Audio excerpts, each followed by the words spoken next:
Thank you very much. I'm a bit nervous after good speeches from the last two. Ladies and gentlemen, friends and family, firstly on behalf of the bridesmaids, I would like to thank Rob for his kind words. But to be honest, I don't think he did them justice. Never mind, today, who can blame him? Clearly, he only has eyes for Kate. Behind every good man, there's a good woman, and Rob's just married hers today. I'm pleased to welcome you all today to share this special day with Rob and Kate, or should I say Mr. and Mrs. Jones. Right, where shall I start? Well, I suppose I should state the obvious. Kate, you look amazing. Rob, well, sorry, Kate, it was the best I could do. It was an honour and a pleasure to have been asked to be Rob's best man. After all these years, he has finally admitted, I am the best man.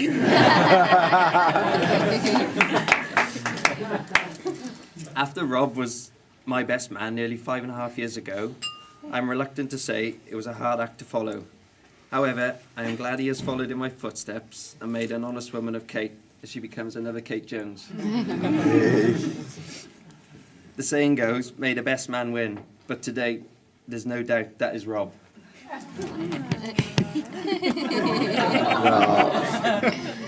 Rob is not only my little brother, but also a best mate. I think the world of him, but mind you, look at the state the world is in.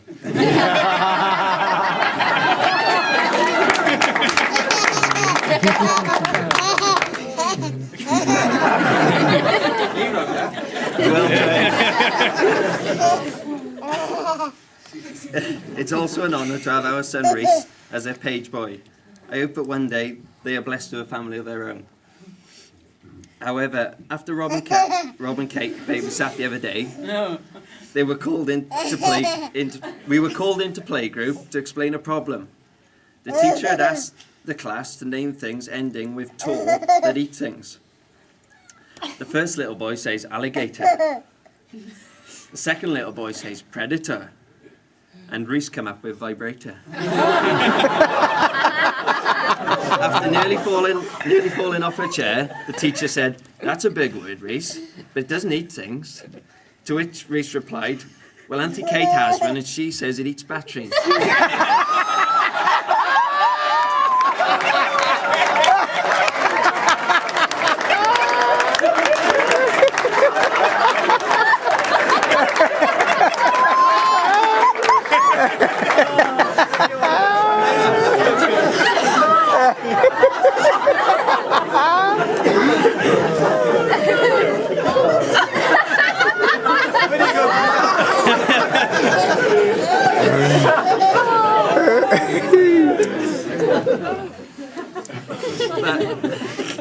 By now, you should have worked out who the bride and groom are, and that I am Edward, Robert's older and obviously much wiser brother.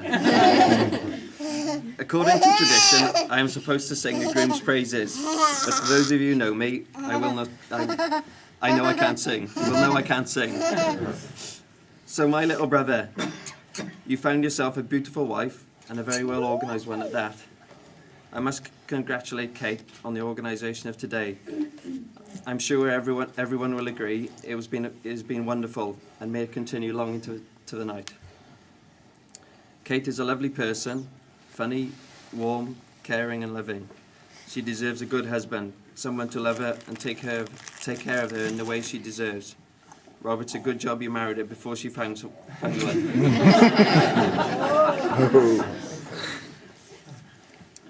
When Robert was only knee-high to a grasshopper, he was always a sensible one.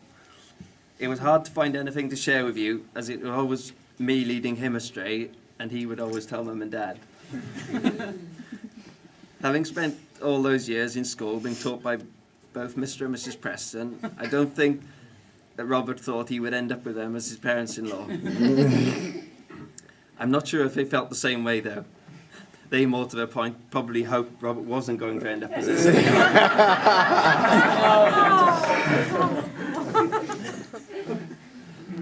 As Robert grew older, he became a little bit more ambitious. Wiser hasn't kicked in yet. Some people may remember him being crowned the Wheelie King. for pulling the smallest wheelie ever and falling off the back of the bike.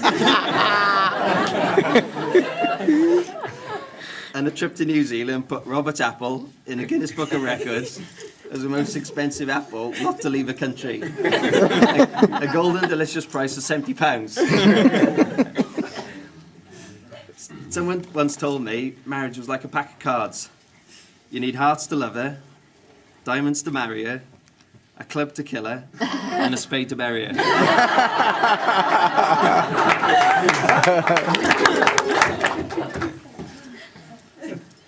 Rob and Kate met in the most romantic, historic market town of Llanidloes, and they've never looked back. I wouldn't say our first introduction was exactly planned, but Kate soon became a familiar face within our family as she returned home from weekends in university to see Rob. They've travelled various parts of the world as backpackers before returning to settle in their new home in Llanidloes. Having been to so many places already, it was hard for them to decide where they were going to go on their honeymoon, and they were keeping it top secret. However, a few weeks ago, I overheard Robert on the phone, and I've worked it out. They're staying in sunny Wales.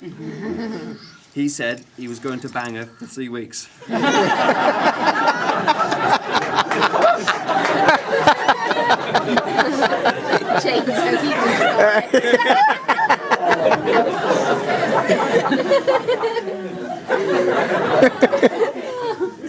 Anyway, back in January, we went on Rob's stag do, skiing in Bulgaria.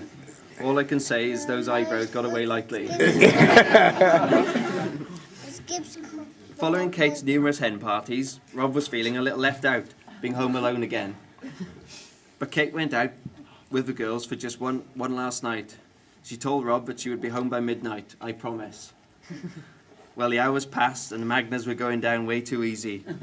Around 3 a.m, a little worse for wear, she headed for home. Just as she got in the door, the cuckoo clock started up and cuckooed 3 times. Quickly realising Rob would probably wake, she cuckooed another 9 times.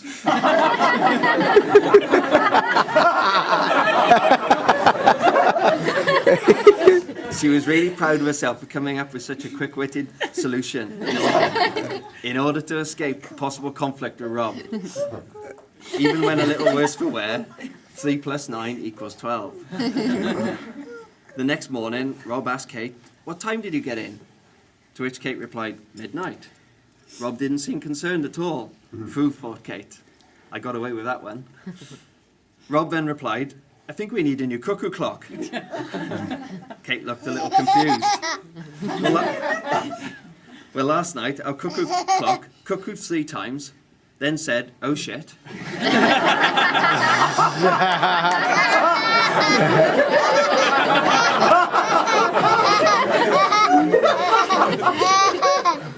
Cuckooed 4 more times, cleared its throat, cuckooed another 3 times, giggled, cuckooed twice more, and then tripped over the coffee table and farted.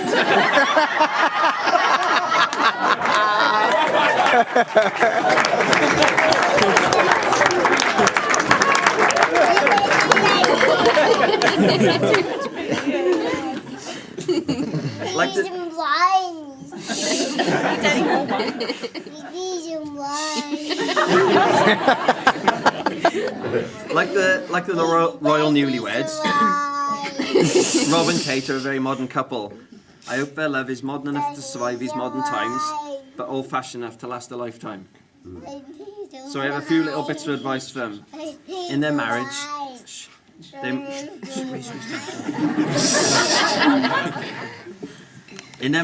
they must share everything 50-50. When Kate cooks, Rob eats. When Kate washes, Rob wears. My mother dries. Always listen carefully to your partner's advice, so when things go wrong, you can say, "I told you so." As you slide down the banisters of life, may the splinters never point the wrong way. Laugh and the world will laugh with you. Snore and you will sleep alone. So that just leaves me to wish them a lifetime of love, laughter, and happy ever after.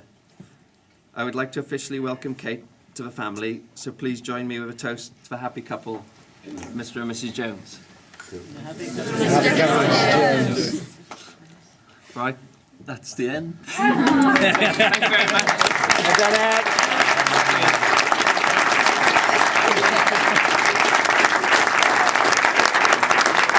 I'm glad I finished. Thank you, Ed. And thank you, ladies and gentlemen. That concludes